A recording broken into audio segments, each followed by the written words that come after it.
আসসালামু আলাইকুম। নিরপেক্ষ নির্বাচন এবং তত্ত্বাবধায়ক সরকারের জন্য প্রয়োজনীয় সংবিধান সংস্করণে ওনার পক্ষ থেকে স্বাগতম। আজকের বিষয় রংপুরে জাপানি কৃষক হত্যা। 2015 সালের সেপ্টেম্বর মাসের শেষ দিকে তাবেল্লা হত্যাকাণ্ডের পরে দুদিন পরেই কিন্তু জাপানি কৃষক হত্যাকাণ্ড হয়। তো দেখা যাচ্ছে যে তাবেল্লা হত্যাকাণ্ড এবং জাপানি কৃষক হত্যাকাণ্ড কিন্তু একই সূত্রে গাঁথা। তাবেল্লা হত্যাকাণ্ডের মূল বিষয় ছিল 3-4টি: অবৈধ অধিবাসী, বাংলাদেশে কূটনৈতিকভাবে বিচ্ছিন্ন করা, গার্মেন্টস বাণিজ্য নষ্ট করা এবং ভূ রাজনীতি। এই 4টার মধ্যে থেকে ভূ রাজনীতিকে আলাদা করা হয়েছে।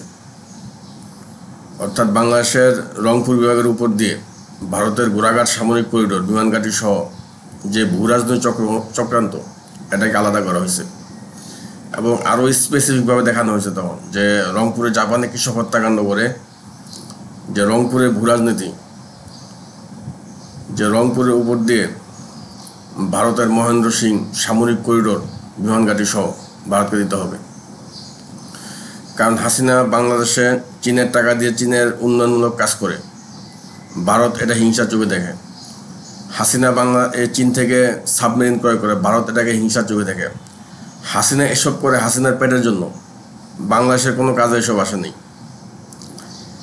এখন হাসিনা, মোদি এবং চীনের এই রেশারেশি বাংলাদেশের জনগণের উপর পড়ছে এবং বাংলাদেশের উপর পড়ছে। এবং 2015 সালের সেপ্টেম্বর মাসে কিন্তু তাবেল্লা হত্যাকাণ্ডের পরেই কিন্তু জাপানি কৃষক হত্যাকাণ্ড হয়। যে চীনের উন্নয়নের বিপরীতে, চীনের সাবমেরিনের বিপরীতে ভারতকে মহেন্দ্র সিং করিডোর দিতে হবে, বিমানঘাটি সহ। এবং ওই জাপানি কৃষক হত্যাকাণ্ড করে এটা কিন্তু সাম্প্রদায়িক কসাই মোদি হাসিনাকে জানিয়ে দিয়েছে এবং হাসিনা কিন্তু নিজে কিন্তু তার নিজের বাহিনী দিয়ে কিন্তু এটা করছে। হাসিনা তখন মেনে নিচ্ছে এমন যথারীতি মদত দিয়েছেন কিন্তু তারেক ফখরুল হালদার, বিএনপি এবং জামাত ইসলাম, এবং বিদেশি মদত পেয়েছে তো আগেই ব্রিটিশ আমেরিকা, ইসরায়েল থেকে। তো কত বড় একটা ঘটনা বাংলাদেশে 2015 সালে ঘটছে, যারা রেশ আজ পর্যন্ত করতেছে। যে বৃহত্তর রংপুরকে ভারত বাংলাদেশের অংশ মনে করে না। বৃহত্তর রংপুর বাংলাদেশের যে উত্তরবঙ্গের যে বর্ধিত অংশটুকু, দুই পাশে পশ্চিমবঙ্গ, ভারত মনে করে যে দুই পাশে পশ্চিমবঙ্গ, বাংলাদেশে ভারত, সুতরাং এটাও পশ্চিমবঙ্গের অংশ। ভারত ওই দুই পশ্চিমবঙ্গের সঙ্গে এটাকে মিলিয়ে কল্পনা করে, রাজনীতি ব্যবসার সাথে গবেষণা করে তারা এগুলা বাইর করছে।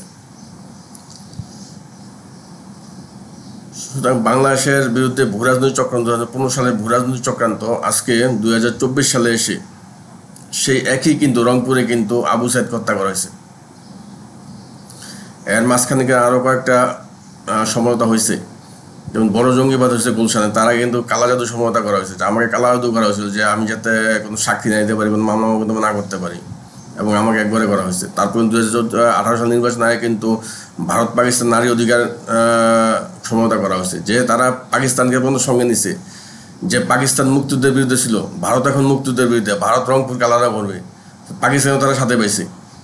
তারপর 2024 সালে কিন্তু করোনা ভাইরাস সমঝোতা হয়েছে। তো করোনা ভাইরাস বাংলাদেশে হাজার হাজার মানুষ মারা গেছে, আওয়ামী লীগের অনেক লোক মারা গেছে যারা জঙ্গিবাদ জড়িত ছিল, কিন্তু ভারতের সাথে তারা ঠিকই রাখছে এবং আমাকে ঠিকই তারা গায়ে বাংলা মধ্যে রাখছে, যেহেতু আমি জঙ্গিবাদের সাক্ষী ছিলাম। তারপর ষড়যন্ত্র করতে করতে আজকে 2024 সালে এসে রংপুর বিভাগে তারা কিন্তু আবু সাইদকে তা হত্যা করল।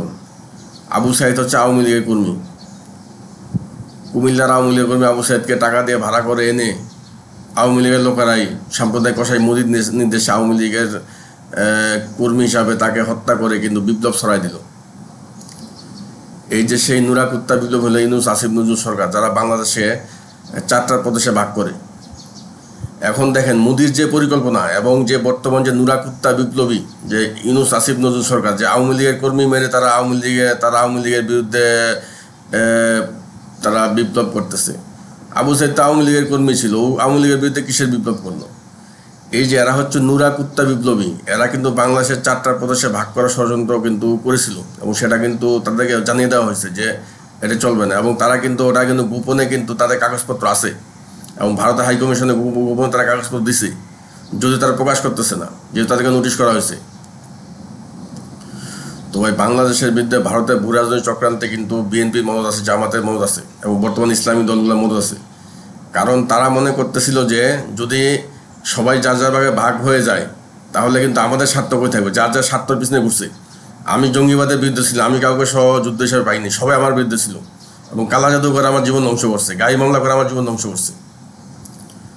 আজকে 2024 সালে এসে তারা নুরা কুত্তা বিপ্লব করে ইউনূস আসিফ নজরুলকে বসিয়ে তারা মোদির সেই চক্রান্ত তারা আজকে বাস্তব রূপদান করতে চায়। আমি স্পষ্ট জানিয়ে দিয়েছি যে সামনে নির্বাচনের তফসিল ঘোষণা করলে সাম্প্রদায়িক কসাই মোদি হাসিনা ভারতের যে কুত্তা নীতির দালাল নুরা কুত্তা পাগলা ইউনূস, নুরা কুত্তা বিদ্রোহী ইউনূস এবং আসিফ নজরুল সরকারের বিরুদ্ধে কিন্তু জুলাই গণহত্যাতে মদত দেওয়ার অভিযোগে কিন্তু মামলা করা হবে এবং জেল থেকে কেউ নিস্তার পাবে না। ধন্যবাদ।